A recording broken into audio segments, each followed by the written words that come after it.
So my name is Tamara Freestadt, and this is my presentation on reinventing project-based learning. So in Chapter 3, it discusses why we should do project-based learning. The author explains that project-based learning allows students to learn about real-life things that are affecting their lives personally.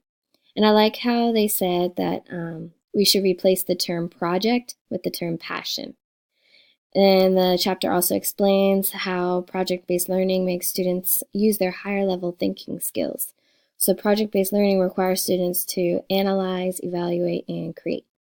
So just imagine the possibilities if a child is given the space and materials to create project based on their own interests. And in Chapter 4, it covered what a project should include. It discusses that projects are flexible, they're centered on a driving question, it reaches beyond the school to involve others, and much more. So the chapter also explains that there will be pitfalls, and it gives you ways to overcome them. Most of the time, the projects will not go the way that you intended on, and as the author stated, the planning a student-centered project is like planning a voyage across uncharted seas. And in Chapter 5, it discusses why and how to make assessments meaningful.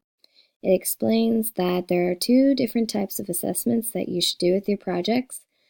When you decide on a project, the first thing you should do is figure out what the learning outcome is. That will be your summative assessment, which is done at the end.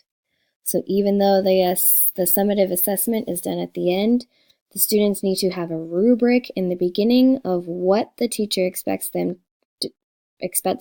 them during the project. After you figure out the summative assessment, you need to do formative assessments during the project. And that is to make sure that the students and you are on the right track. So some examples of formative assessments include exit tickets,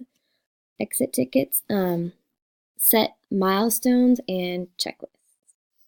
And that concludes my presentation. Thank you.